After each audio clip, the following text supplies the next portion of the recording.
Hello and welcome. I'm Helen Atkinson, Managing Editor at Supply Chain Brain. I'm excited to be moderating this webinar today, sponsored by OpenText. And the topic is Digital Transformation, the Foundation of a Resilient Supply Chain. I think, as we all know, disruption is driving supply chains more rapidly than ever before towards digital transformation, and it's critical to remaining competitive. However, businesses of all sizes face many challenges when it comes to transforming their supply and value chain operations. As companies grow and invest in ERP, SCM, and other key enabling technologies, the list of internal data sources grows, resulting in information sprawl. To gain the full benefit of these investments, it is essential to successfully integrate these internal systems with those of external trading partners. Dealing with the complex array of systems, processes, and regional specific transaction formats and communication standards all require specialist integration expertise. Failure to ensure good quality data exchange leads directly to missed business opportunities and lost revenue. Legacy in-house integration platforms are costly and complex to maintain and support, risking failed deliveries and poor visibility into supply chain operations. Our webinar with OpenText today is going to focus on how to remain competitive by leveraging a scalable, cloud-based integration platform to accelerate your digital transformation, increase your business agility, and gain greater insight into your supply chain. So here are a few things that we're going to learn about today: how cloud-based integration opens up the value of your supply chain applications, how EDI as a service improves productivity and lowers labor costs, how self-service capabilities reduce time to value for integration initiatives and deliver rapid ROI, and how visibility into EDI transactions is key to obtaining real-time business insights. Right, let's get started. We're going to kick off with a presentation from Ken Clark at OpenText. Then we're going to have a panel session where I'll ask Ken to dig into the subject in more detail. After that, we'll move to a Q&A session with questions from you, the audience. Please submit your questions at any time using the tab at the bottom of your screen. We will not be using people's titles or company names, so go ahead and ask whatever you would like. If you don't see your question answered during the webinar, please be assured the OpenText team will reach out to you offline. Right, I want to extend a warm welcome to Ken Clark at OpenText.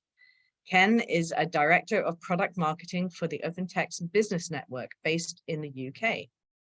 For over 30 years, Ken has been a subject matter expert in the areas of B2B, EDI, A2A integration, e-invoicing and tax compliance, and digitization/automation.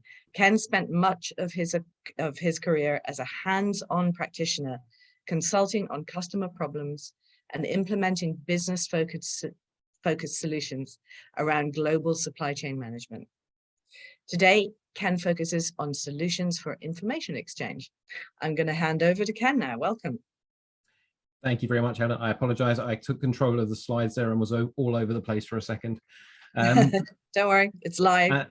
Yeah, exactly. There's always some problem. And I'd have to apologize up front for the slightly casual headshot here, but it's been snowing here in the UK, which makes a nice change, as you'll know, Helen.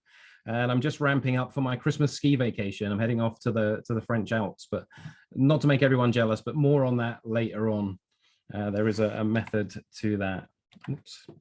And so today we're going to talk about the quantum leap that we've seen towards digital transformation over the last few years, as Helen rightly pointed out, just as a direct result of the dramatic changes that we've seen in the business environment. And we'll see how this journey introduces a range of challenges around integration, specifically for companies of all sizes.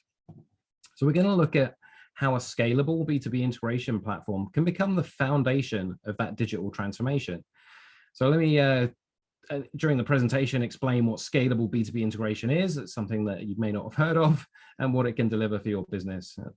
We'll then discuss some real-world examples that illustrate the benefits some of our customers have seen from implementing a scalable B2B integration platform. And finally, we'll wrap up our presentation, just revisiting some key takeaways and next steps so that you can make your own quantum leap. And then obviously we'll finish up with the panel discussion and Q&A.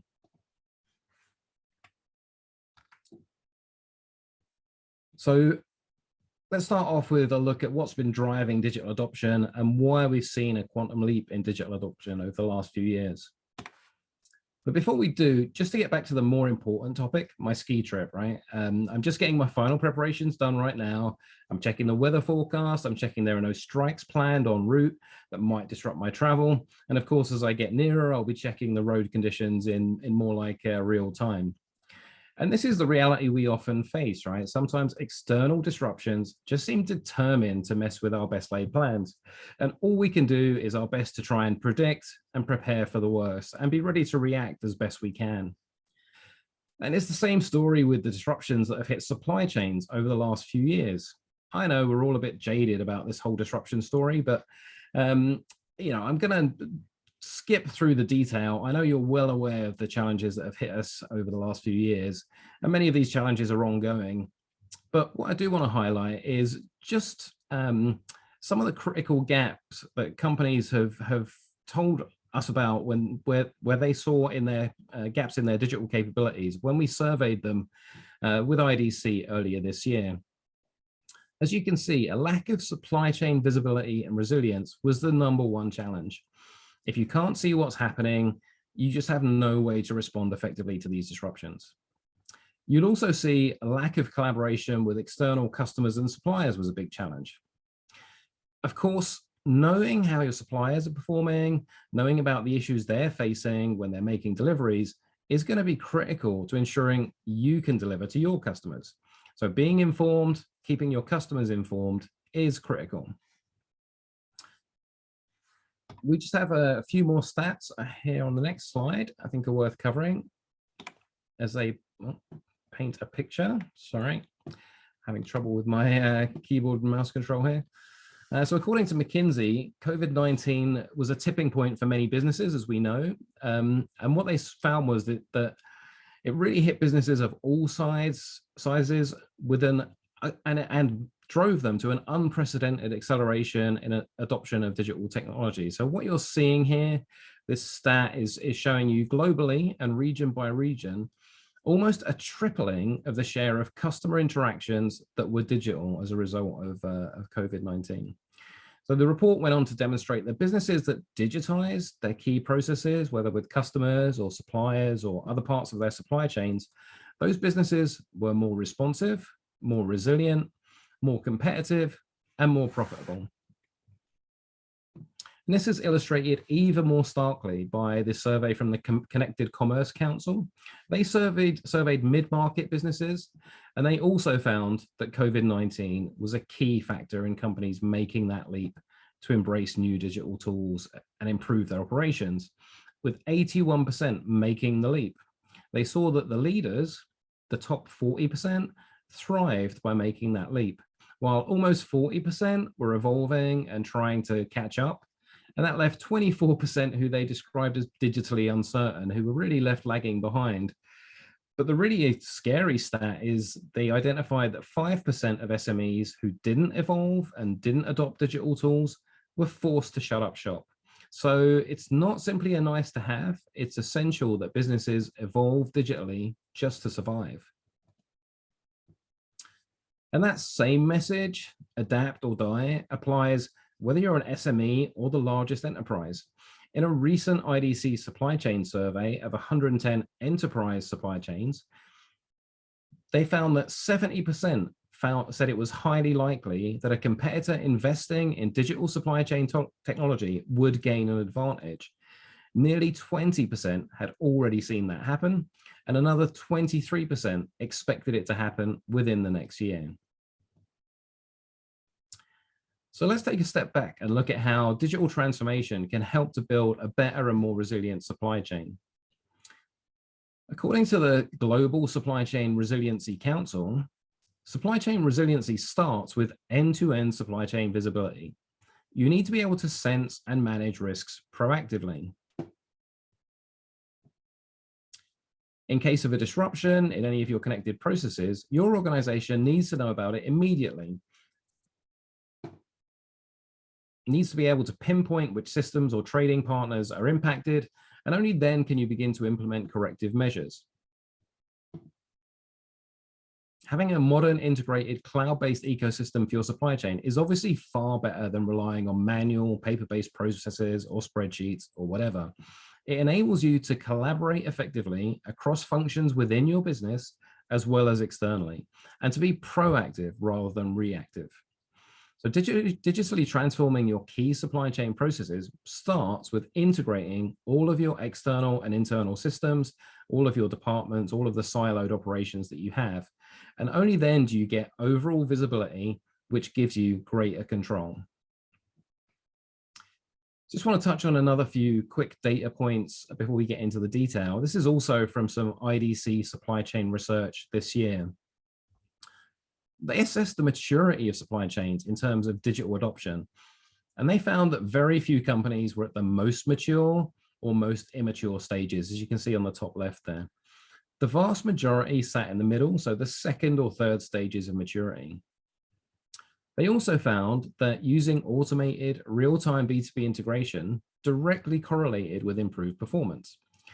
B2B integration delivered lower costs, faster response times, and higher customer satisfaction.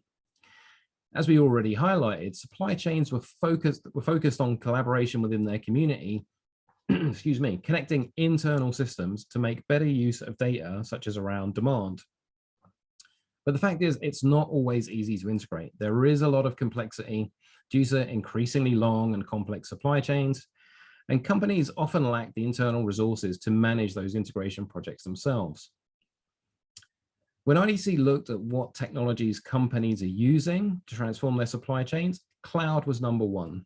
Moving to the cloud is a game changer, as you'll see today. And leveraging artificial intelligence was the second key technology. We'll touch on that a bit more later as well. IDC also asked, what were the biggest challenges around improving your digital maturity over the next 2 years? And we created this word cloud from the comments they received. As you can see, there are quite a few repeating themes, and I imagine at least some of these themes will resonate with you. Having the skilled staff to manage the technical and business complexity is a challenge. Market disruptions and the general economic outlook are constraining budgets. Cybersecurity is always a key theme. As companies open up their firewalls to connect and collaborate, they're putting themselves at risk. Legislators and regulators are also driving what companies can do, driving what they can't do and what they must do. So we saw compliance with regulations also being a key challenge, whether it be around ethical sourcing, Brexit, or electronic invoicing. So just to wrap up this section, as Charles Darwin said, it's not the strongest of the species that survives, nor the most intelligent, it's the one most adaptable to change. As you've seen from McKinsey, IDC, and others, companies are rethinking their supply chains in order to increase their resilience to the increasingly disrupted, increasingly unstable economic and business environment. And we think that a robust business network is the starting point to gaining better insight, growing resilience, and taking that quantum leap. Okay, let's just dig into some of the challenges businesses face around adopting digital technologies. Let's get a bit deeper into this. So there are a host of challenges that businesses face, both operational and integrational. So from an operational perspective, often companies are constrained by long-established manual, paper-based processes or spreadsheet-based processes, and they lack automation. And these constraints multiply as companies grow and companies restructure. As companies invest in new supply chain applications, they're going to start to suffer from information sprawl. So these new digital tools aren't necessarily going to integrate straight away with each other. They aren't always going to be easy to integrate with their external partners. And with limited internal resources, your expansion is constrained. Successful businesses often need to expand into new territories to work with global partners, which adds complications around different languages, different time zones, different transaction formats, as well as, again, compliance with local regulations. And they often lack visibility into end-to-end processes spanning those different departments, regions, and siloed systems. All of that puts additional strain on resources, as well as exposing potential weaknesses around data security. And finally, whatever solutions you implement to these challenges, you need to make sure it future-proofs your business. So for example, by embracing cloud-based platforms, technologies like IoT, AI, etc. So growing your business is dependent on your ability to successfully exchange information internally and externally. You need to be able to manage all different types of information: paper, digital formats, structured data, unstructured data. You need to connect your customer relationship management system to your e-commerce platform, and you need to link that to your marketing automation platform. Your ERP system needs to integrate with transportation and warehouse management systems, as well as your supplier relationship management platform. And you have to link your finance and accounting systems at the back of all that. And all of that needs to be connected in real time with the ability to provide actionable business insight to drive continuous improvement. And then once you've managed that internal spaghetti of connections, then these systems need to collaborate effectively with all of your external partners and cloud applications, and maybe even devices via Internet of Things technologies. So you can see all this leads to real business challenges. You may have to deal with those country-specific communications protocols and document formats, and you're likely going to need to have expertise in document mapping and transformation, as well as specialist mapping software. Companies struggle to cope with the peaks of demand that often occur through natural growth and expansion, or through peaks of activity generated by mergers and acquisitions, or, as we've seen, generated by disruptions in their business due to the various economic and global pandemic situations we've seen recently. In order to meet customer demand, you need to monitor, manage, and have visibility of all of the different connections and transactions you have 24/7, and that will give you real-time visibility of potential issues and disruptions. And all of this leads to increasing costs in maintaining hardware, maintaining software, and maintaining the right people with the right skills. And at the same time, what we find is that as companies do grow, they often pull together a mix of integration toolsets. And while each may be good at a specific task, they're not really addressing the overall business problem. According to IDG, 1 in 5 of all organizations have more than 10 integration tools in use. And what this leads to is a complex landscape of tools and technologies that don't really work very well together. And they have many points of failure and a lack of consistent data. And they're expensive and difficult to maintain due to skill shortages. And also, according to IDG, the result is that almost half of all integration projects are failing. So these challenges really do have serious business impacts. The old manual, paper, and fax-based processes simply don't cut it. They don't scale to the needs of a modern, agile business. And it becomes difficult to meet market demands when you can't integrate. When your systems and processes aren't automated and integrated, it becomes difficult to meet customer demands, or to measure your performance, or to measure your supplier's performance. Being slow to market means business opportunities can be easily missed, and lack of business insight and innovation can see you fall behind your competitors. According to another recent IDG survey of 150 global companies, when they spoke to the mid-market companies represented, they found that 77% saw a significant growth in requirements for B2B integration, and almost 60% of them reported a lack of bandwidth to implement B2B integration projects. Another 77% said they were looking for B2B integration vendors with self-service tools to help address these challenges. Sorry, I do apologize, my doorbell is going, which is connected to my phone. I really apologize. Sorry, in silent mode. Don't worry. We have an extra commentator, I see. That's fantastic. Absolutely, yes. As soon as someone comes to the door, the other editor comes in and gives her commentary. So are you okay? Do you need a minute, Ken? Yeah, no, it's fine. It's going to be just a delivery, I'm sure, and they can just leave it. So 77% have said they were looking for B2B integration. So this is the mid-market we're talking about.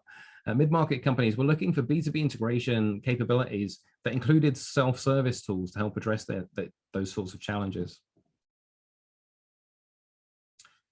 And in the same survey, when they focused on larger enterprises, 44% said they were being driven by digital transformation initiatives to extend their B2B integration. And 92% of those who used an outsourced cloud-based managed service said that this was invaluable for their integration projects. We'll talk a little bit more about what an outsourced cloud-based managed service is as we go through. But 40% said that using such a managed service helped them future-proof their business. Okay, so let's now take a look at how any size of company can build a foundation that allows them to overcome those integration challenges that hamper digital transformation. So the foundation of digital transformation is a comprehensive and scalable B2B integration platform that gives businesses, regardless of their size, the capabilities and level of service they need when they need it. So leveraging the scalability of the cloud for always-on service and global reach allows you to start small, to build a foundation while retaining day-to-day control through self-service tools, for example, for onboarding and visibility, while still taking the responsibility from you for the day-to-day system management and security, and of course, providing support for you when and where you need it. But then as you grow, you can take advantage of a fully managed B2B integration service. So that's really more of a white glove type of service, which includes fully proactive support, an elastic pool of resources, the expert skills that you might need when you're growing or scaling or moving into new markets, as well as a set of robust processes. All of that to help you manage your most complex integration scenarios or manage larger scale integration projects. So all of this frees up your internal teams to focus on more strategic activities. A cloud-based integration platform like this allows you to integrate once and then securely connect, communicate, and collaborate with all of your trading community. So the platform should include application adapters to connect into your internal systems, whether that be SAP, Oracle NetSuite, Microsoft Dynamics 365, or any small business ERP or supply chain application. It should include pre-configured trading partner kits that allow you to rapidly integrate with your external suppliers and customers. It should offer the flexibility to customize the connections you have to your internal applications or to your external partners, so you don't need to completely change your existing business processes. And by offering self-service capabilities, you can get the integration that you need in the most cost-effective way possible, allowing you to leverage your internal resources where you can, but then offloading the rest to a trusted partner. And this is a proven model that helps resource-constrained businesses focus on their business priorities. And there may be many platforms that can offer these kind of capabilities to mid-market business, just as there are quite a few platforms that provide an enterprise level B2B managed service. But as we discussed earlier, it's vital to future-proof your investment. So what you need to look for is a partner who can deliver both the entry-level integration solution for mid-market companies, or just for larger enterprises who only have a small tactical project, but that's delivered on an enterprise class platform regardless. So again, this allows mid-market businesses to gain a competitive edge and future-proof them against technology and market changes. So that's really laying that strong digital foundation for your business network.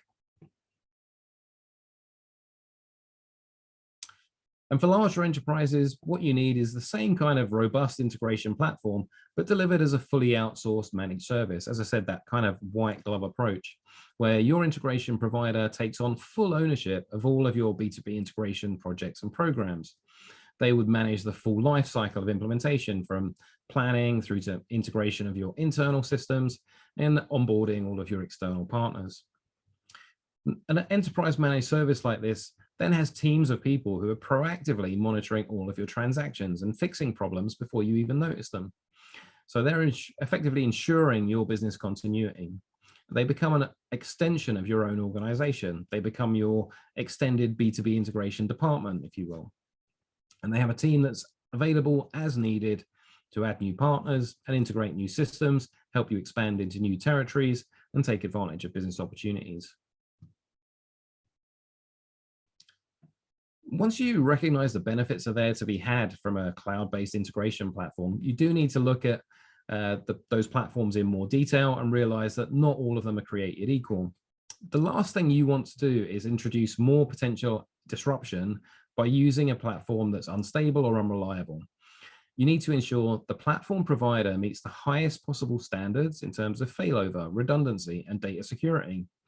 You need to also ask who is actually hosting their environment.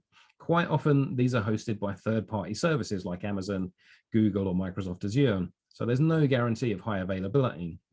Who's going to manage the failover in the event of problems? OpenText integration platform, by contrast, runs on our own global infrastructure. So we're not dependent on third-party hosting providers, and we're therefore able to ensure 99.95% availability with full global disaster recovery. That leaves you and your teams free to focus on core business activities. Let's take a look at how some OpenText customers have used scalable B2B integration to address some of their business challenges. A US beverage distributor faced the sunsetting of their on-premise legacy integration solution, and they had little time to find a replacement. They needed a low-cost solution that could be implemented rapidly to avoid any disruption of their business. So they deployed our Business Network Cloud Foundation solution to provide that scalable platform that could meet their urgent timeframe. An Italian industrial manufacturer was looking to expand globally, but they lacked the expertise to deal with regional EDI standards. OpenText is able to become that trusted global integration partner, allowing our customers to start small, implement quickly, and then scale as they need. One of the largest US retailers had a compelling event due to expansion into Latin America.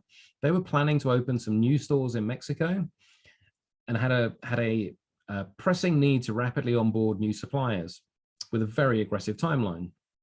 So they also had a current integration platform, which was in-house, but the customer wasn't confident of their team's ability to scale and implement quickly and deal with local language and document format issues.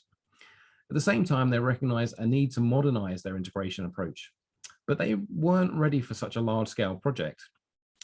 So once again, we implemented a tactical solution with our Business Network Cloud Foundation that got them ready for their go live in Mexico.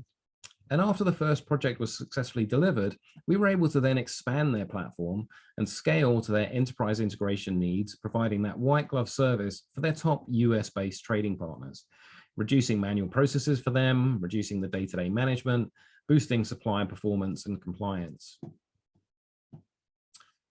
And finally, a global group of energy and petrochemical companies headquartered here in the UK, had migrated from an in-house integration platform where they previously had a very large team of dedicated experts, and they struggled with scalability and needed an elastic pool of resources that could stretch to accommodate the peaks and troughs of new projects that they face, such as dealing with acquisitions and expanding into new territories.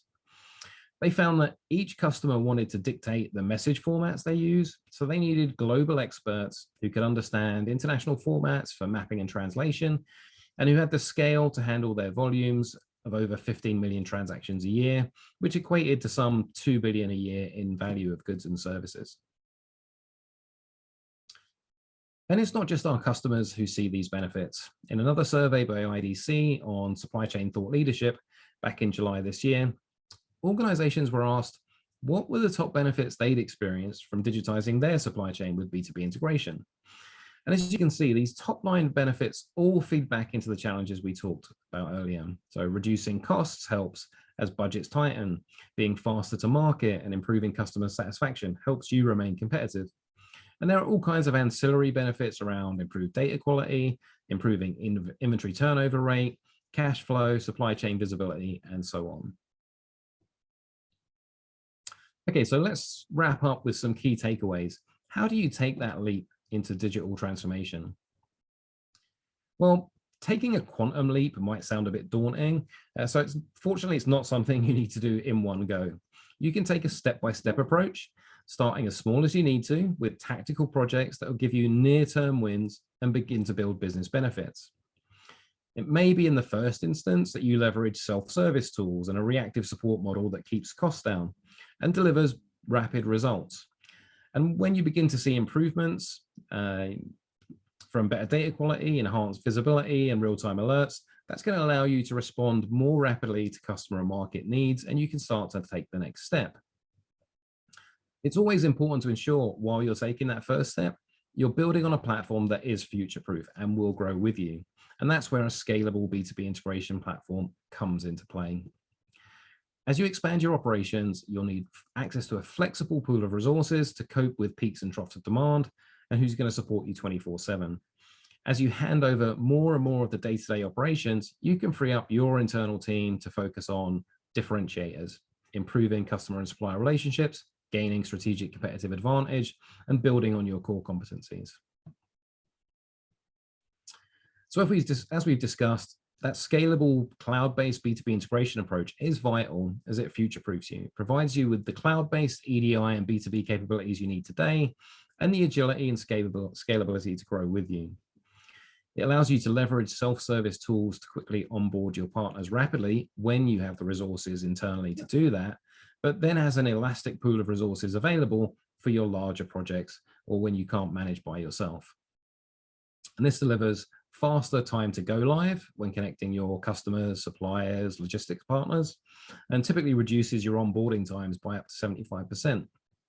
It also speeds up your key business processes. So that provides you faster insights so you can react more quickly and remain competitive. And this tiered scalable approach reduces the total cost of ownership by up to 40% when compared to in-house integration approaches. So it's an investment that pays for itself, and it helps you achieve a rapid return on investment. So a scalable B2B integration platform really becomes the digital backbone of your supply chain ecosystem. By rapidly connecting your external partners to your internal supply chain applications, you gain a single view of all of that data flowing between them. And that really opens up the value of those applications. It enables you, enables you to respond to exceptions faster, gain better visibility into shipment data, for example, by linking IoT sensor data and GPS data. And it can help your ESG and CSR initiatives. At the most basic level, of course, reducing paper usage as you switch to fully digital transactions, but also by helping develop your ethical sourcing strategy. For example, integrating with things like EcoVadis for supplier profiling. Also potentially using AI to optimize supply routes can help your CSR as well. And giving you that scalability that lets you adapt to thrive regardless of market conditions.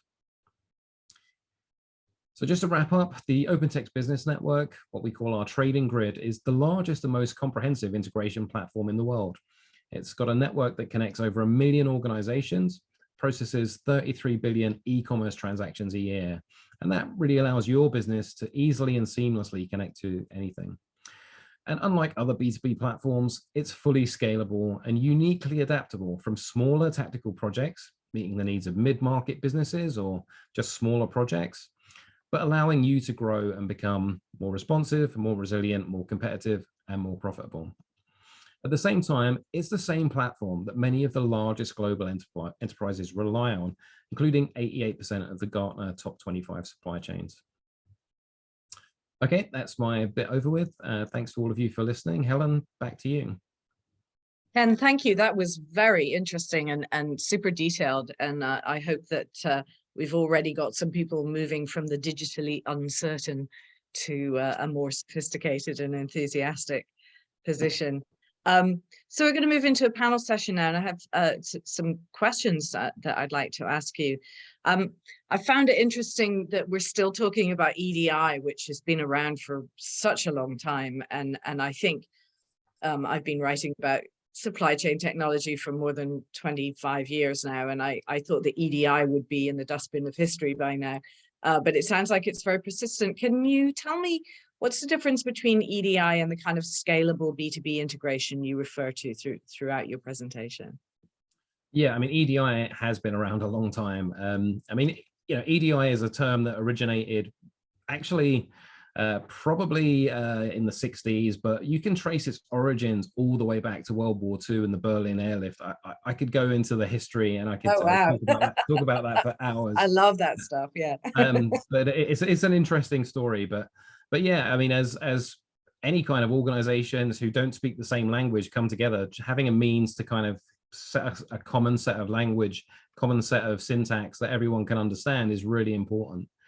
And that's really what has evolved into B2B now, but it kind of has evolved into various types of messaging, ways of messaging in a structured real-time way. And I think, so EDI is still here. It's now typically referred to as B2B, but it's the same thing. But what we're talking about here when we talk about scalable B2B is really how those integration capabilities are delivered. Historically, companies used to have their own EDI department, which, that requires having specialist software and internal expertise. And these days, as it has expanded, integration encompasses now all of your internal and external systems and processes. All of that connects in different ways. You have APIs to connect to ERPs and transportation management systems. You have XML formats via web services.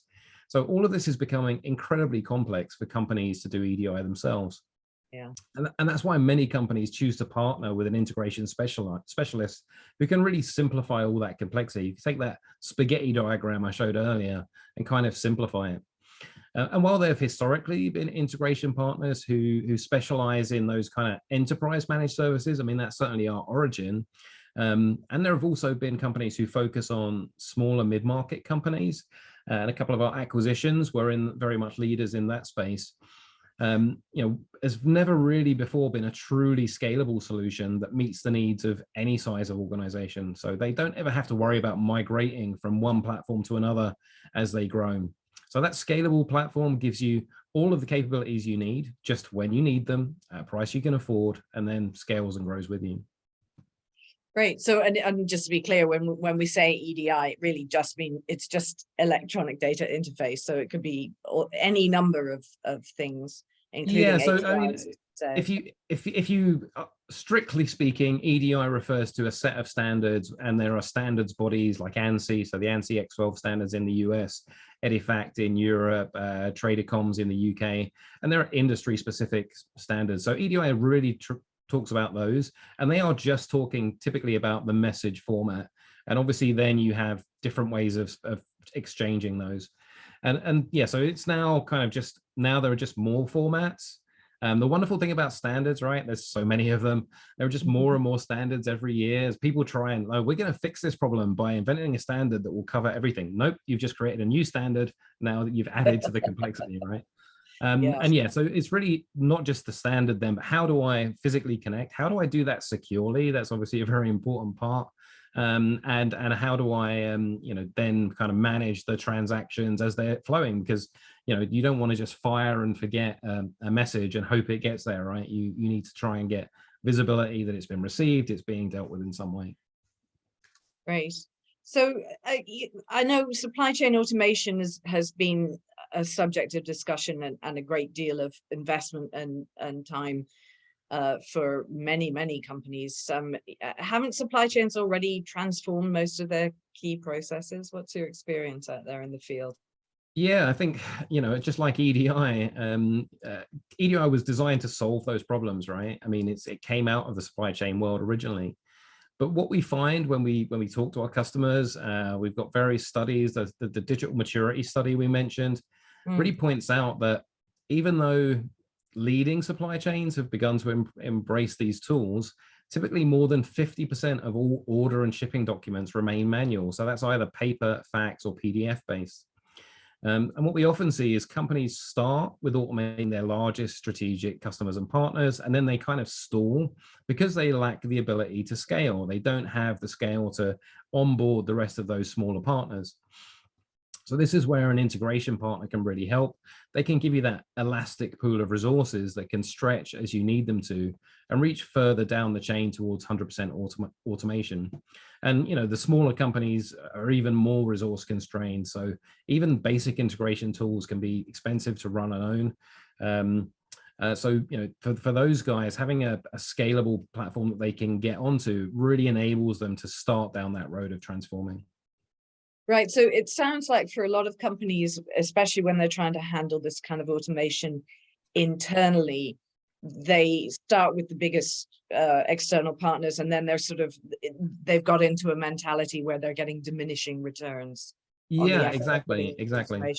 And you're saying that isn't necessarily the case, that it's worth aiming for that 100% automation situation? Yeah, I mean, there's obviously going to be cases where you're limited by the capabilities of your community.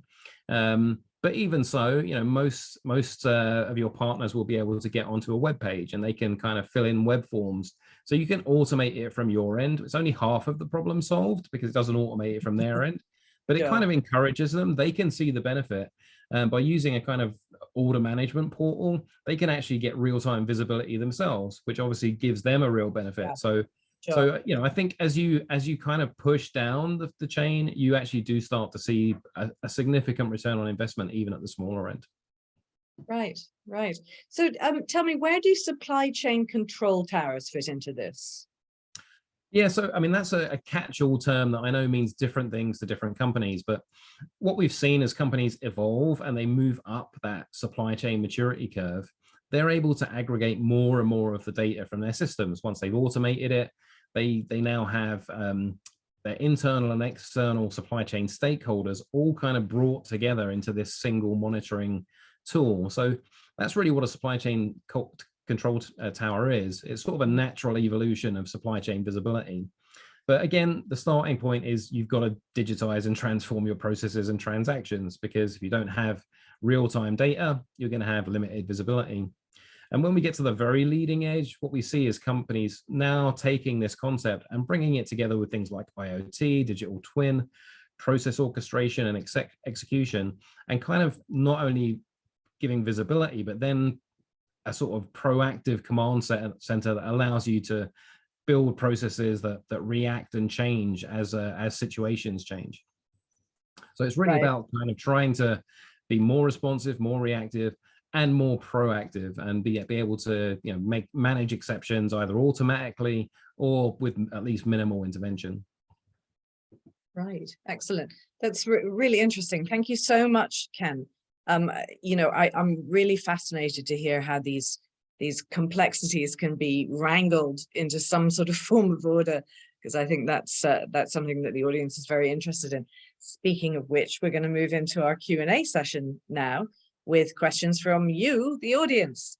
Once again, please submit your questions using the tab at the bottom of your screen, and we will not be using people's titles or company names, so you should go ahead and ask whatever you like. If you don't see your question answered during the webinar, please be assured the OpenText team will reach out to you offline. So we've got some really interesting questions coming in here. I think I'll start. So let's get technical stuff out of there. What EDI transactions can you support? Give me a quick list. Sorry to put you on the spot. So I think the easier question to answer would be, what EDI transactions can't we support? And the answer is none. None. Okay. I mean, whether it's EDI, XML, flat files, mainframe files, all of it can be mapped, transformed, processed, and shared with your other partners. So we've been doing that for nearly 50 years now. That's basically our bread and butter. So yeah, we've got you covered. Don't worry. Right. So everything but carrier pigeons, sounds like. Yes, no, you're absolutely right. I mean, so and I should add, we do have parts of our business that cover computer-based fax. Computer-based fax is still around. I mean, it's not an ideal approach. I actually started out, my very first job was in the computer-based fax business, and we talked about the value of a computer-based fax approach as opposed to using a manual fax machine, how that could save you time. It's still there. It's still going. I mean, it's so. Carrier pigeon, maybe not, but everything upwards of there, we can definitely handle. Thank you. I have a question here about web scraping, automated data scraping. What is the role of that in improving resilience? Is that something that you recommend people deploy? So we don't use web scrapers. We definitely use web portals.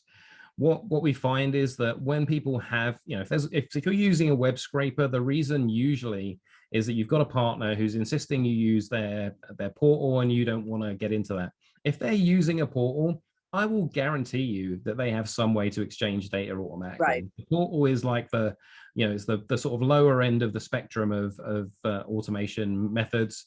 It only automates one side, And if they can do that, they've already automated enough of their process to be able to exchange data.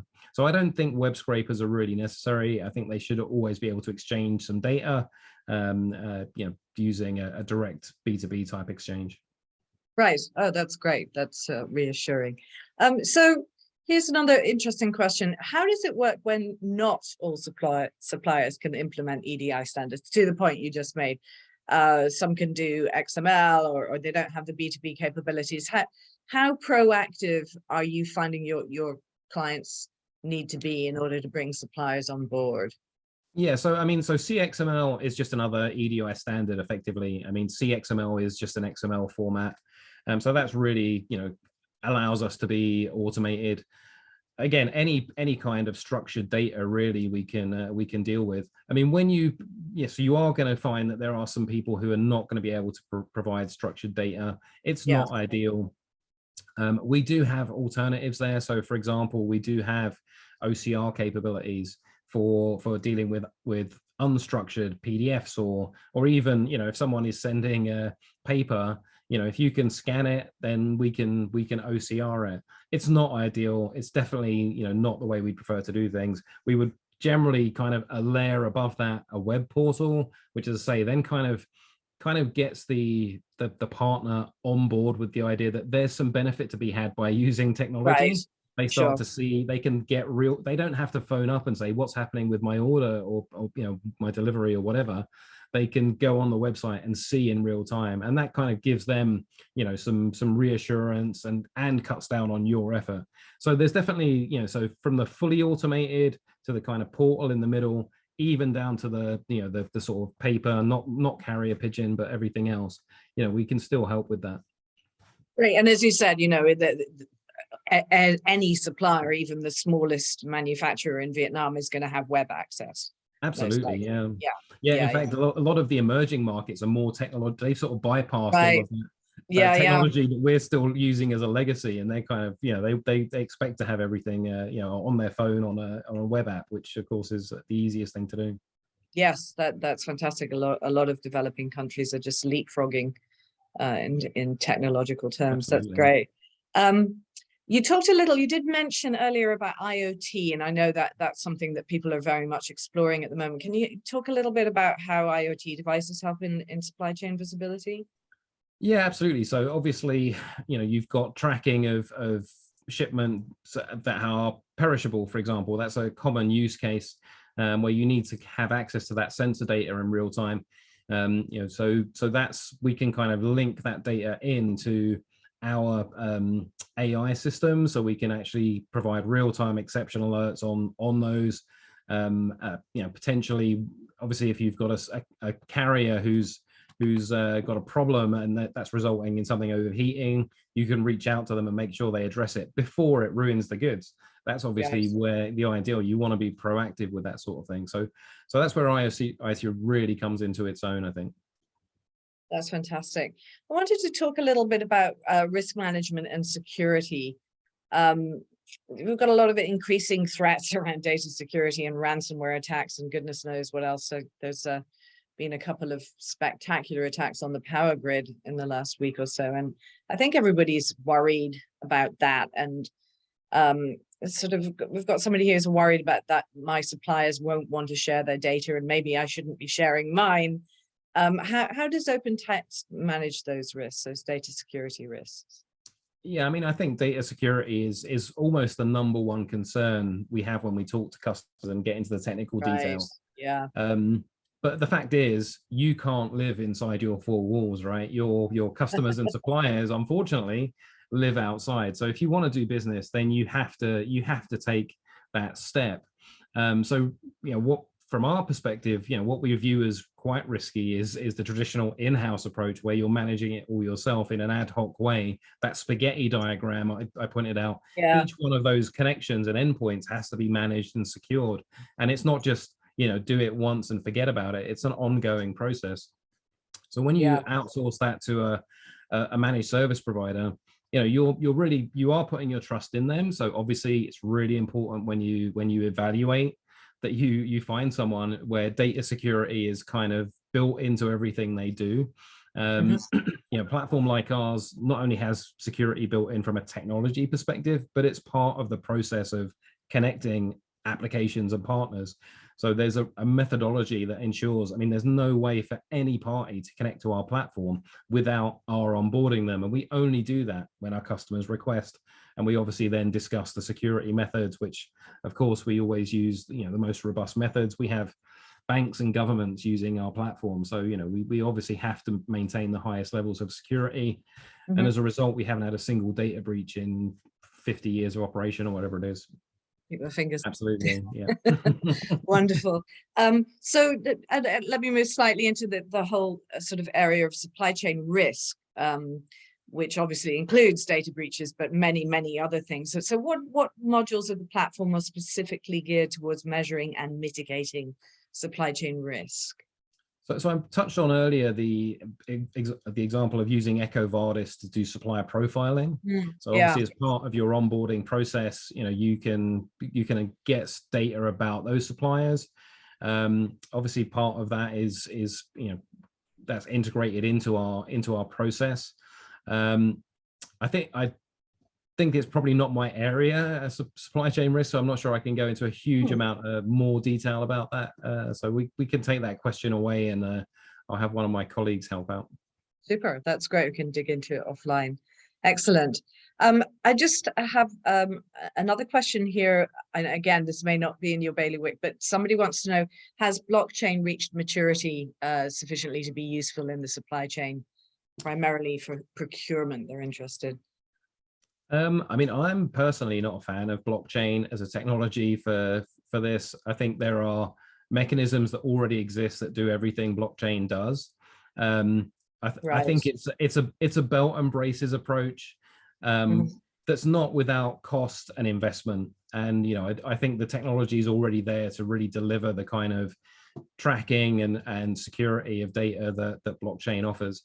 But it is a maturing technology. It is something that we certainly are looking at ourselves, but it's not something that I think is driving in the whole B2B integration space at the moment. But it's definitely a technology that we're watching and following, and obviously looking at how best to leverage that going forwards. Fantastic. And perhaps it needs to dissociate itself from cryptocurrency in order to be a bit more popular. Yeah. With what's going on in the news at the moment. Right, this is all fantastic, and I'm afraid we're running tight on time, so we just have enough time for one final question, and it is this, Ken: with so many competing priorities in the supply chain, why should we start with integration? That's a great question to wrap up on, I think, because it kind of takes us back to where we started. So we saw at the outset in the McKinsey report, they identified that we've really hit a tipping point in terms of disruption actually driving transformation now. And we saw that those businesses that had effectively digitized their buying and selling processes were more resilient, more competitive, more profitable than those that weren't. And at the same time, the laggards were potentially having to shut up shop. So there's a real motivation there, I think, for all sorts of companies. So while there are many elements you can focus on to transform in your supply chain, there are many different supply chain tools and technologies. All of them need to be integrated with your customers, your suppliers, and your logistics partners before they start to add value to your business. So your integration platform is the foundation. It's the enabler for everything else you might want to do in order to stay ahead. Wow, so it's really at the foundation of everything that you want to do and where you want to go. That's fantastic. Well, I'm afraid that's all we have time for. Thank you so much to Ken from OpenText, and a special thanks to all of you out there in the audience for participating. I think we learned a lot about digital transformation in the supply chain and how important it is to really get your arms around integration. We had a lot of questions today, and we'll be answering the ones we didn't get to with you offline. You're also going to get an email later with a link to view this webinar on demand, and you can share that with your friends. And there will be another link to a B2B health check that I think Ken mentioned that OpenText offers, and a link to access more information about OpenText, of course, if you have more questions. Thank you so much for your participation. Stay safe, stay happy, and enjoy the rest of your day.